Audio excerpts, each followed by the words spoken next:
My name is Anthony Lewis, and this is my demonstrative speech.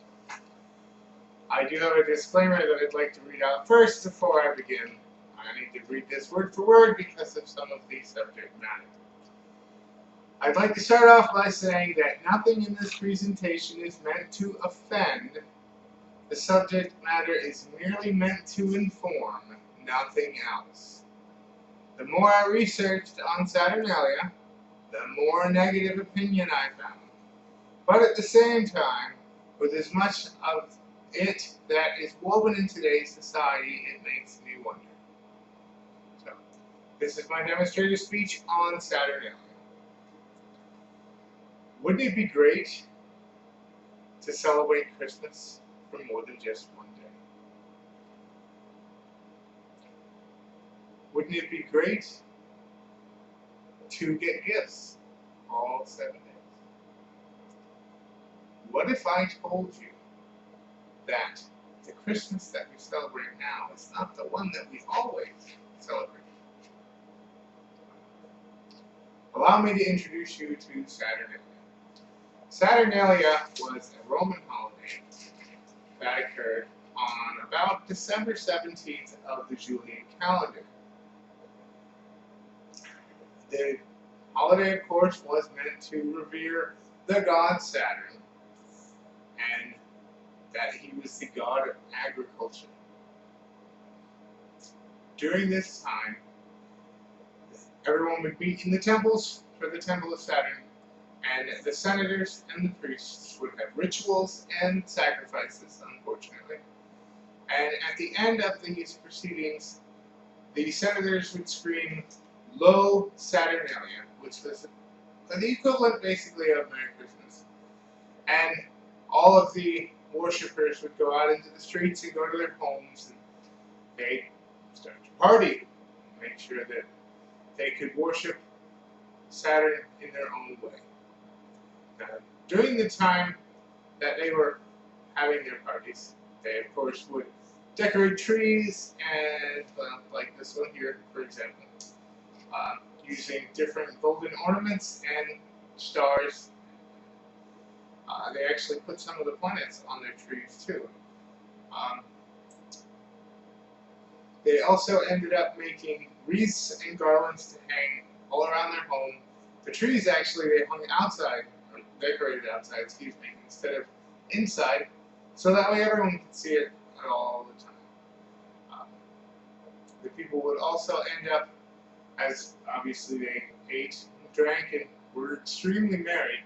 And once they were pretty drunk, they would get naked and walk through the streets in mass groups and start singing.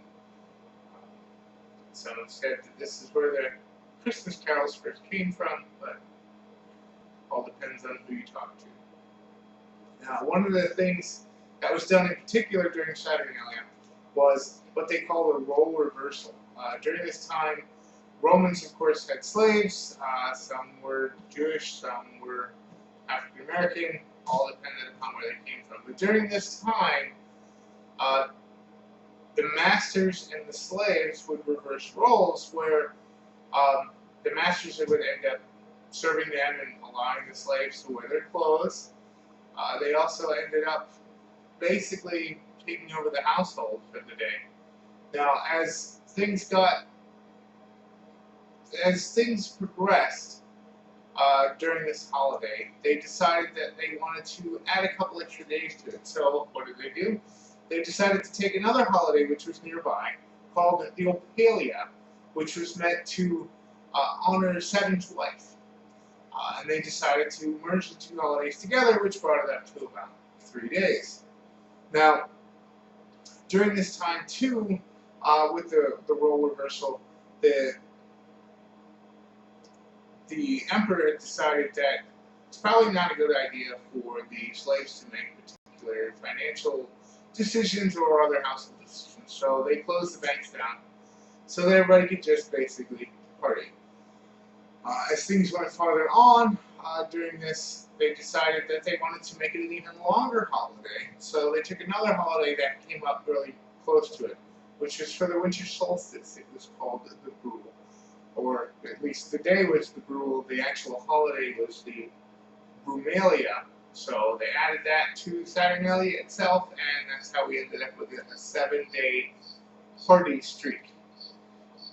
Now, a lot of the traditions that we normally see with Christmas, for example, we had the wreaths and the garlands, like I had said, the ornaments and the trees.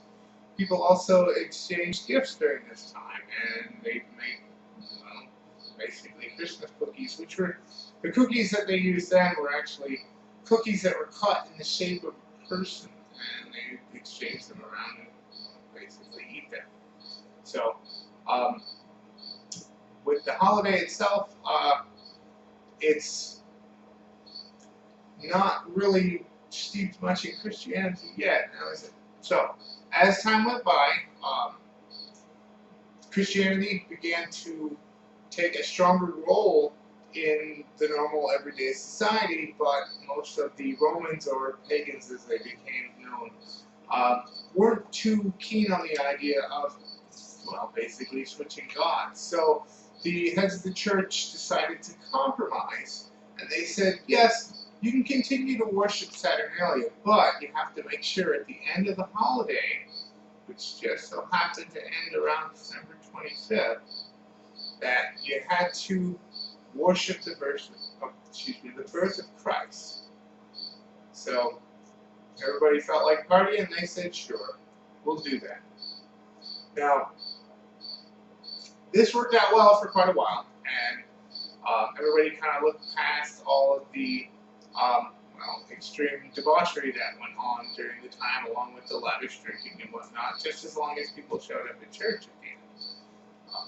This went on for quite some time, until people decided that they were going to use the holiday as an excuse to perform purge-like acts. And when I say that, I mean like the movie Purge. People were plotting each other's murder, and as a matter of fact, one particular gentleman, his name was Commodus. Commodus was strangled to death in his bathtub during this time, and because the courts were on vacation, nobody ended up getting prosecuted for it. There was another particular revolt that was supposed to happen. Of course, never did. I believe it was called the Palatine revolt that was actually stopped by Cicero. Basically, a bunch of people had got together during Saturnalia, got really drunk, and decided that they were going to overthrow the Roman government. Obviously, that didn't work too well. So, as time went on, and I did some more research on this, I found a few more dark, ugly stains on this.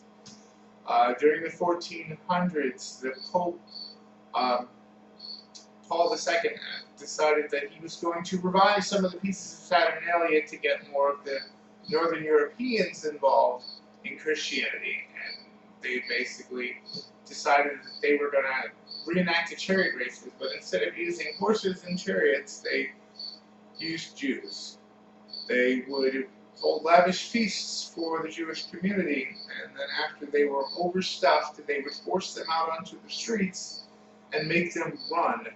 And as they stumbled over themselves, the rest of the crowd would laugh, jeer, and taunt them, throwing vegetables and whatever else they could get their hands on. Now, this actually went on for almost 400 years until the Jewish community in Italy had sent some petitions to the Pope at the time, Pope Gregory XVI, and said, you need to stop doing this to our community. And of course, the Pope's only response was, I have it translated, which is, I see no reason to stop. Now, on that dark note, I know that Saturnalia doesn't really seem too much like Christianity, but with a lot of the traditions that go along with it, the trees, the gift-giving, well, the thing that everybody does on Christmas, which is get drunk. It is a rather fascinating holiday. This concludes my presentation.